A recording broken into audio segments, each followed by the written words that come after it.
بلوچستان میں دہشت گردوں کا ٹرین پر حملہ، ڈرائیور کو زخمی کر کے 450 مسافروں کو یرغمال بنا لیا گیا۔ شام سے جاری سیکیورٹی فورسز کے آپریشن میں دہشت گردوں کے خلاف گھیرا تنگ کرتے ہوئے 80 سے زائد یرغمالیوں کو دہشت گردوں کے قبضے سے بازیاب کروا لیا گیا ہے۔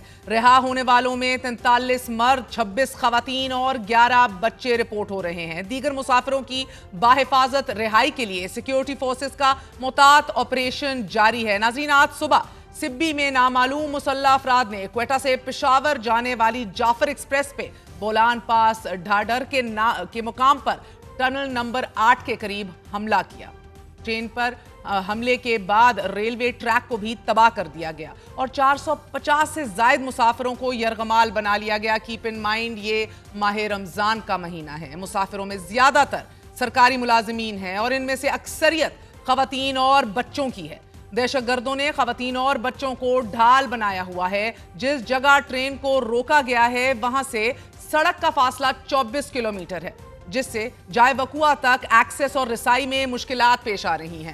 جس مقام پر ٹرین کو روکا گیا ہے وہاں پر موبائل اور ٹیلی فون سروسز اور سگنلز بھی کام نہیں کر رہے۔ تاہم شام تک سیکیورٹی فورسز نے علاقے کو گھیرے میں لے کر دہشت گردوں کے خلاف آپریشن شروع کر دیا۔ کوئٹہ اور سبی کے ہسپتالوں میں بھی ایمرجنسی نافذ کر دی گئی ہے۔ سیکیورٹی ذرائع کا یہ کہنا ہے کہ دہشت گرد بیرون ملک اپنے سہولت کاروں سے بھی رابطے میں ہیں، لیکن دہشت گردوں کے خاتمے تک کلیئرنس آپریشن جاری رہے گا۔ سوشل میڈیا پر کلعدن تنظیم BLA نے واقعے کی ذمہ داری قبول کرنے کا دعویٰ کیا ہے، لیکن ابھی تک اس کی تصدیق بھی نہیں ہو سکی۔ دہشت گردوں نے اس حملے کے لیے ایسے علاقے کا انتخاب کیا ہے کہ جو انتہائی دشوار گزار پہاڑی علاقہ ہے۔ So to say right now maybe the number of terrorists is not the big question, the terrain is the more important issue here۔ اس ریلوے ٹریک پر 17 سرنگیں ہیں اور پہاڑی علاقہ ہونے کی وجہ سے ٹرین کی رفتار معمول سے کہیں کم ہوتی ہے۔ دہشت گردوں نے ٹنل نمبر 8 میں ایک آسان ٹارگٹ، آسان ہدف کو نشانہ بنایا ہے اور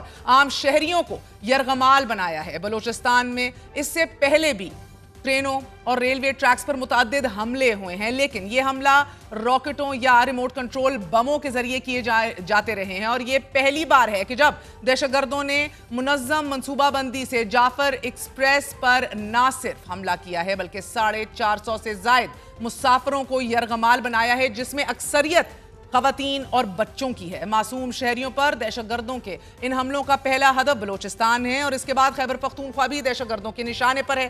دونوں صوبوں میں کچھ عرصے سے دہشت گردوں کی کارروائیوں میں خوفناک حد تک اضافہ دیکھنے کو مل رہا ہے۔ گزشتہ رات خزدار کے علاقے اور ناچ میں بھی دہشت گردوں نے پولیس اور لیویز کے 2 تھانوں پر حملہ کیا۔ یہ رپورٹس بھی سامنے آتی رہیں، اسلحہ بھی چھینا گیا۔ اس حوالے سے دونوں تھانوں کے حوالے سے جو خبریں آتی رہیں کہ ان کو آگ بھی لگا دی گئی، لیکن اس واقعے کی ذمہ داری بلوچستان لبریشن آرمی نے قبول کی۔ ساتھ ہی کل رات کو بھی دہشت گردوں نے خزدار کے علاقے کے اندر صالح محمد روڈ پر واقع پولیس تھانے پر حملہ کر دیا اور پھر پولیس سے اسلحہ بھی چھینا اور پھر دیگر سامان جو ہے وہ بھی ضبط کر لیا گیا۔ چند دن پہلے ہی خزدار میں گاڑی پر فائرنگ کر کے جمعیت علماء اسلام کے رہنما غلام سرور اور مولوی امان اللہ کو بھی گھات لگا کر نشانہ بنایا گیا۔ ناظرین، 4 مارچ کو دہشت گردوں نے کوسٹل ہائی وے پر گاڑیوں پر حملہ کر دیا اور مسلح افراد نے ناکہ بندی کرتے ہوئے گاڑیوں کو روکا اور پھر پولیس موبائل سمیت 1 درجن سے زائد گیس باؤزرز کو آگ لگا دی گئی۔ 3 مارچ کو بھی ضلع کلات میں قومی شاہراہ پر سیکیورٹی فورسز کی گاڑی کے قریب خودکش دھماکہ ہوا اور اس میں ایک اہلکار جامع شہادت نوش کر گیا۔ 5 دن پہلے پاک افغان سرحد کے قریبی علاقے ٹوبہ کاکڑی میں بھی سیکیورٹی فورسز نے آپریشن کیا۔ 4 دہشت گردوں کو گرفتار کر لیا گیا۔ اب ان دہشت گردوں سے کلیشن کوفیں، دستی بم اور دیگر آتشی اسلحہ بھی برآمد ہوا۔ گرفتار دہشت گردوں میں سے ایک نے بڑی کارروائی کی منصوبہ بندی کا اعتراف کرتے ہوئے یہ مانا کہ میں افغانستان سے آیا ہوں اور ہمارا نظریہ، ہماری ٹریننگ ہے۔ ہم 3 دن پہلے افغانستان سے پاکستان میں رات کے اندھیرے میں داخل ہوئے اور ہم نے جو ہے پشین جانا تھا، یہ سفر پورا کرنا تھا۔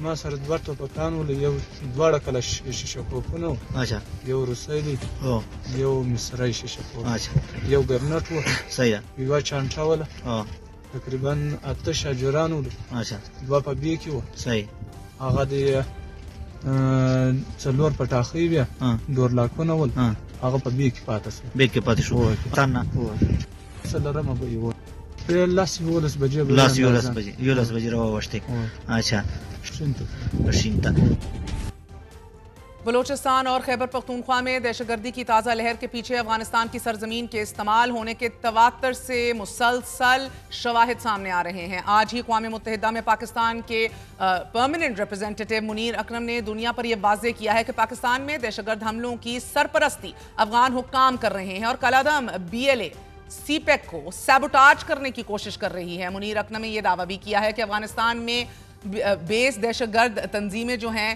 وہ بنا چکی ہیں اور ان میں سے 20 ایسی تنظیمیں ہیں 20 ایسی تنظیمیں ہیں جو فعال ہیں اور کالعدم TTP 6000 جنگجوؤں کے ساتھ سب سے بڑی دہشت گرد تنظیم ہے کہ جو افغانستان سے آپریٹ کر رہی ہے.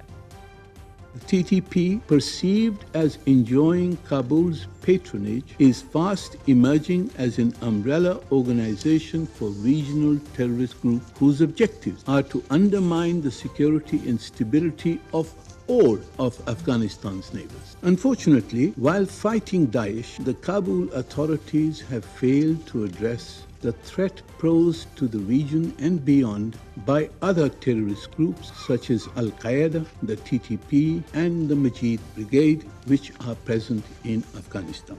Over 20 terrorist organizations present in Afghanistan.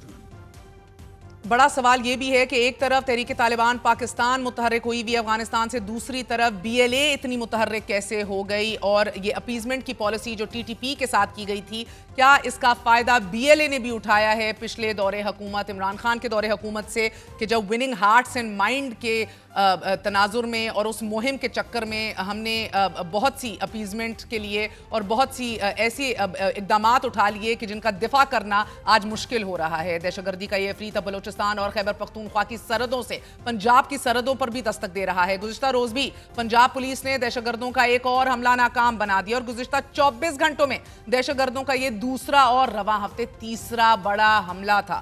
گزشتہ روز 25 دہشت گردوں نے بھاری اسلحے سے لیس ہو کر ڈیرہ غازی خان کی لکھانی چوک پر حملہ کر دیا اور پولیس کی بروقت کارروائی سے دہشت گرد فرار ہونے میں کامیاب ہو گئے.